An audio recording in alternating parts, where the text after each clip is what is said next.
welcome back to CarryonPilkington, the show where we talk about travel and stuff, you know?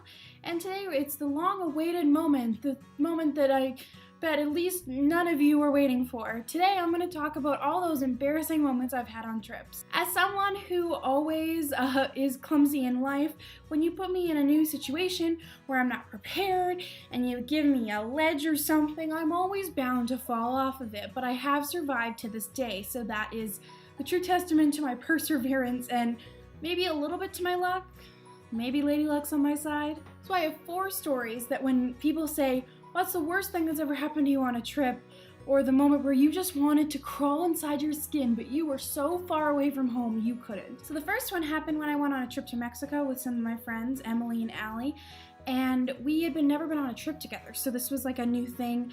And I remember before we went, I said, hey, whoever sits next to me is going to have to hold my hand, because I'm a big baby during takeoff and turbulence, and if I hold someone's hand, it'll just stop me from freaking out, because I can remember, hey, you're not the only one that's gonna die if the plane crashes.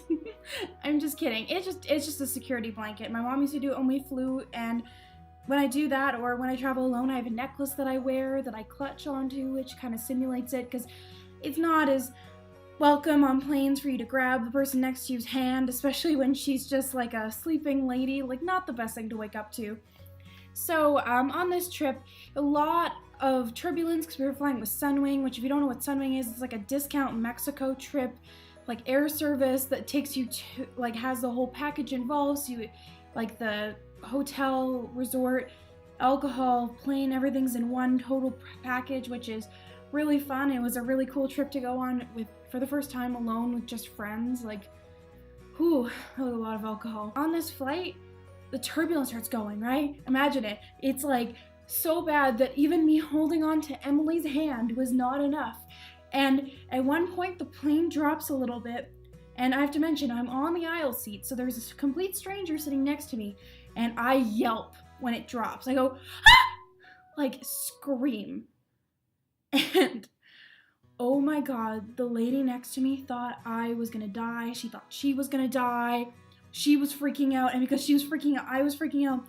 And Emily's rubbing my back being like, yeah, it's fine, but at the same time, she's freaking out because it goes on. But because of that, I got a lot of attention from like flight attendants and people around me being like, do you need Gravol? Like, you seem sick. Like, baby, it's okay. Here's some water. And I was just like, wanted to crawl inside my skin because it was just a natural reaction that got me into a really uncomfortable situation. So that was one of those like, cringe moments on vacation. Another one, which is, if you look at my beautiful locks of red hair, which used to be a lot more red, takes a lot of upkeep. And before I went on vacation, my hair had super roots. So I dyed it before we left. And me and my sister decided to go to the Roman bath, which is a naked spa. So if you can imagine, me and my sister, butt naked, never seen each other naked before, already a kind of like uncomfortable experience, but like, we're sisters, so it's not weird, and that's kind of, it's required, so it's not like they're weird, they're not like, oh, it's optional, and then we were just like, bam, yeah. So we go into the naked spa, and everything's fine, everything's good, my hair's in a bun, like, and then the lady comes up to me and starts tapping me aggressively, and we're in Germany. So I couldn't understand her, and I was like, sorry, like, I don't speak German, and then she's like, blood. And I'm like, blood, because like for me, I'm so clumsy, and so like I was like, I'm bleeding from somewhere, and I turn around and there's just a trail of red behind me, and me and my sister both immediately know what it is. No, it's not what you're thinking. It was hair dye. Because I dyed my hair before and not thought about the fact that we were going to the spa, my hair was bleeding from the water that came out when I went into the shower before you go into all the pools to wash off. And I just never thought of it, because if I'd known, I wouldn't have put my hair under. So then for the rest of the time, they made me put my hair in a towel, and then they had to clean up all the red dye off the ground. And oh my god, I've never been so embarrassed. And like, we paid for this, yes, but I didn't want to make this uncomfortable naked experience with women I've never met more uncomfortable than when they're just like, oh, that's the girl who made me clean up all that red hair dye. Like, if it had been blood, they would have been like, oh my god, I'm so sorry, because it would have been their fault. But when it was hair dye, I almost wanted to pretend it was blood, but I knew it was going to keep happening, so I was just like, yeah, about that. The third one, which is the most expensive embarrassing moment I've ever had, was when I threw up in a cab in Germany, and we had just come from the Munich, a Hopfer house, and I tried to keep up drinking with my sister, who is 9 years older than me, so she went to law school, so if you know anything about law school, you know she can drink. and I had 6.5 liters of beer, and I don't remember barely any of it, but I threw up in the cab, and my sister had to deal with it, and we ended up having to pay 300 euros, which at the time was $600 Canadian. Ooh, she was not happy with me, and in that moment, because I had ruined some guy's cab, I had ruined our night, my sister was pissed, we had the police there, we pretty much were going to get arrested if we didn't pay this, and my sister was drunk and belligerent, and I was throwing up on the road, and my sister told me in the morning, she's like, we almost got arrested because of you, because you just would not let me deal with it, and it was disgusting, and when I went in the room, she said, go in the shower, because I had to wash the puke off all of me. Oh my god, I'm thinking about it right now and I just want to die. And the last one is the most embarrassing thing that's ever happened to me on vacation. You know all those signs in the London Tube that say, mind the gap between the train and the platform, and the lady who says it to you every time you get on the train? Guess who fell between the train and the platform? Oh, me? Yeah, it was me. So I'm getting off the train to go home. I have groceries in my hands from Waitrose. I treated myself. I was like, I'm gonna get this really fancy pizza. I'm gonna get this really fancy veggies and like pop and stuff that I liked from Waitrose because it's the only place you could get them. I was happy. I had a great day at work. I met one of my idols. I was like, wow, today couldn't be bad. And I get off the train, and when I get off the train, you're supposed to let people out first. This guy shoves his way on, and the train is so crowded that we kind of do a thing where we're like, whoa, whoa. And I trip over his foot.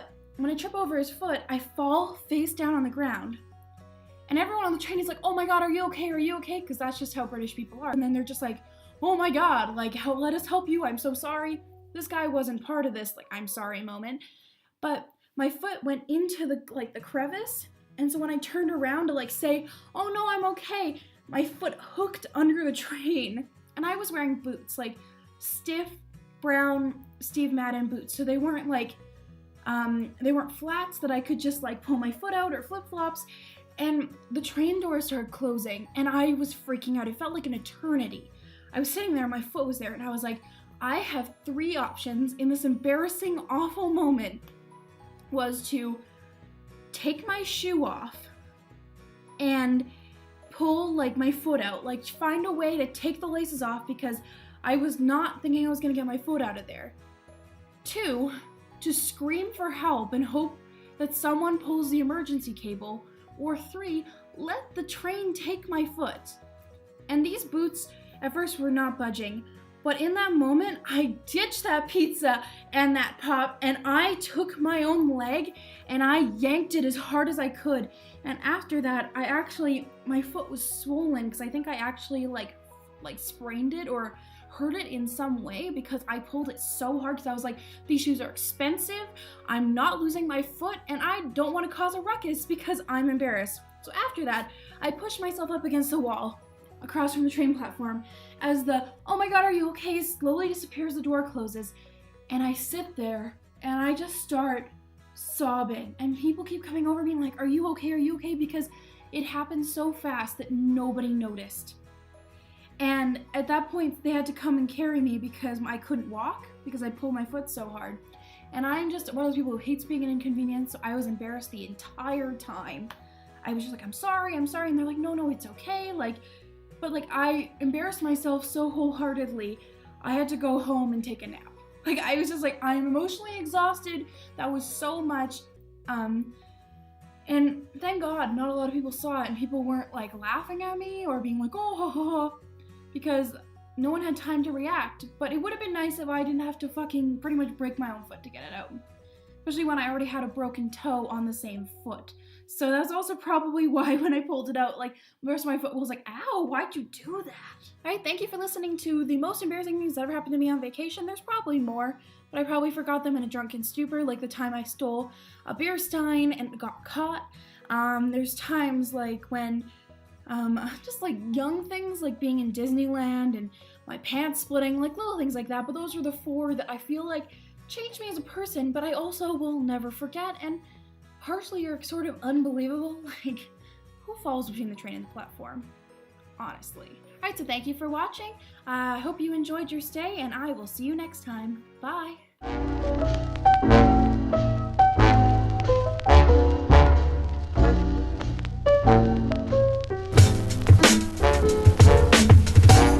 while it is true that nighttime devours the day, it is doubly true that every morning the sun returns to frighten away the cowardly dark.